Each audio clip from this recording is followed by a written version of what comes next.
ابراہیم علیہ السلام دعا کر رہے ہیں وجنبنی وبنی ان نعبد الاصنام، اللہ مجھے میری اولاد کو بت پرستی سے بچانا، مجھے میرے خاندان کو، میری اولاد کو۔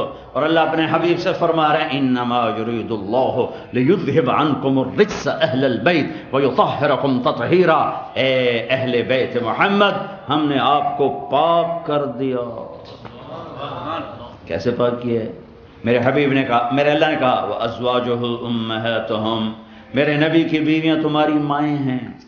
ولا ان تنکحوا ازواجہ من بعدہ ابدا، تمہارے مرنے پر رشتہ ٹوٹ جائے گا، تمہاری بیوی آگے شادی کر سکتی ہے، لیکن میرے حبیب کے پردہ کرنے پر، دنیا سے جانے پر رشتہ نہیں ٹوٹے گا۔ یہ اسی طرح ان کی بیویاں ہیں جیسے زندگی میں بیویاں تھیں، تم ان سے نکاح نہیں کر سکتے۔ کیسا پاک کیا؟ یا نساء النبی لستن کاحد من النساء، اے میرے نبی کی بیویوں تمہارے جیسی تو عورت ہی کوئی نہیں۔ کیسا پاک کیا؟ ہاں ولا ان تبدل بہن من ازواج ولو اعجبک حسنہن، اے میرے حبیب یہ بیویاں میں نے چن کے دی ہیں، اب آپ ان کے علاوہ کسی سے شادی نہیں کر سکتے، اب آپ ان کو طلاق بھی نہیں دے سکتے۔ یہ میرے اللہ کا۔ حضرت حفصہ کو آپ نے طلاق دینے کا ارادہ کہ حضرت عمر کی بیٹی جبریل آ گئے، یا رسول اللہ، اللہ فرما رہے ہیں ہم نے طے کر دیا ہے یہ جنت میں آپ کی بیگم ہے، طلاق نہیں ہوگی۔ لَسُنَّ كَأَحَدٍ مِّنَ النِّسَاءِ، اور کوئی نبی ایسا نہیں ہے جس نے اپنی بیوی کے گود میں جان دی ہو۔ میرے حبیب ہیں اما عائشہ، 12 ربیع الاول ہے، پیر کا دن ہے، 633 عیسوی ہے، 11 ہجری ہے، اور 10 سے 12 کے درمیان کا ٹائم ہے، اور حضرت عائشہ یوں بیٹھی ہوئی ہیں چوکڑی مار کر، میرے نبی عائشہ کے سینے پر یوں سر رکھ کے لیٹے ہوئے، اور آپ نے اللہ کی بارگاہ میں حاضری دی عائشہ کے سینے پر سر رکھے ہوئے۔ آپ نے فرمایا امات فی سحری و نحری، میرے نبی کا انتقال میری ٹھوڑی اور میرے سینے کے درمیان ہوا ہے۔ اور یہ واحد نبی ہیں جو اپنی بیگم کے حجرے میں زمین کے نیچے گئے، واحد نبی۔ کسی نبی کی بیگم کو یہ شرف حاصل نہیں ہے کہ اس کے کمرے میں نبی کی قبر بنی ہو، یہ واحد نبی ہیں جن کی قبر اپنی بیگم کے کمرے میں بنی ہے۔ اور یہ واحد حجرہ ہے میری ماں عائشہ کا، جہاں 70,000 فرشتہ صبح آتا ہے، درود و سلام پڑھتا ہے، شام تک پڑھتا رہتا ہے، اور شام کو پھر 70,000 آتا ہے اور صبح تک پڑھتا رہتا ہے۔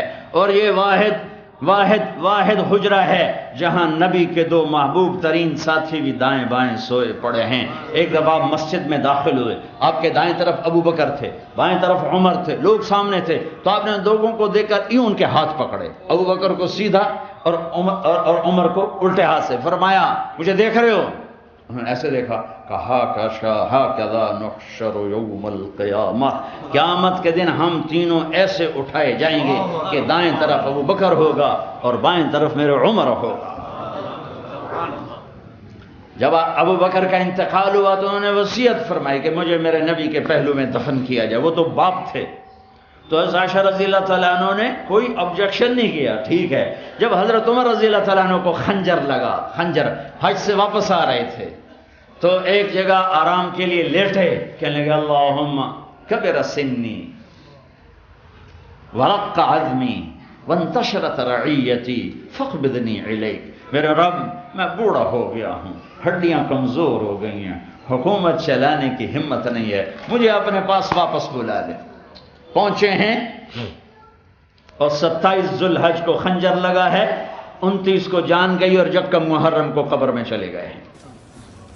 جب ان کا انتقال ہونے لگا تو انہوں نے اپنے بیٹے عبداللہ کو بلایا کہ عبداللہ جاؤ اما عائشہ سے کہو کہ میرا باپ عمر، اب مجھے امیر المومنین نہ کہنا، میں امیر المومنین نہیں ہوں، میرا باپ عمر اپنے ساتھیوں کے پڑوس میں جگہ چاہتا ہے، اور وہ اجازت دے دیں تو مجھے دفن کرنا، ورنہ مجھے بقی میں دفن کر دینا۔ عبداللہ بن عمر آئے تو حضرت عائشہ رو رہی تھی، سب کو پتہ چل گیا تھا کہ بچنا مشکل ہے، تو عرض کی اما جان میرا باپ عمر اپنے ساتھیوں کے پڑوس میں جگہ چاہتا ہے۔ تو عائشہ رضی اللہ تعالیٰ عنہ رونے لگیں، فرمایا کہ یہ جگہ تو میں نے اپنے لیے رکھی تھی کہ ایک طرف میرا خامند، ایک طرف میرا باپ، ایک طرف میں پڑ جاؤں گی، لیکن اگر عمر کی خواہش ہے تو وہ مجھ سے زیادہ حقدار ہے، میں اجازت دیتی۔ وہ بیٹے نے آ کر کہا ابا مبارک اجازت ہوگی؟ کہا نہیں بیٹا، نہیں بیٹا ممکن ہے میرے شرم میں کہا ہو، جب میرا جنازہ اٹھاؤ تو ایک دفعہ پھر دروازے پہ رکھ کر اجازت لینا، اجازت ملے پھر لے جانا ورنہ واپس لے جانا۔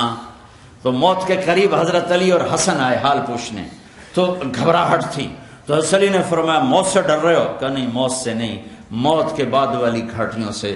تو جب موت کو محسوس کیا تو بیٹے کے گود میں سر تھا، تو فرمایا بیٹا مجھے زمین پہ ڈال دے۔ تو اس کو اچھا نہیں لگا، اس نے پنڈلی آگے کر کے یہاں رکھا، کہا وای حق،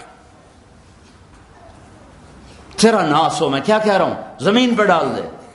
تو انہوں نے زمین پہ جو ڈالا تو یوں اپنے گال کو مٹی پہ رکھ دیا۔ سارے صحابہ مرید ہیں، ایک صحابی مراد ہے، مرید طلبگار، مراد جس کو طلب کیا گیا۔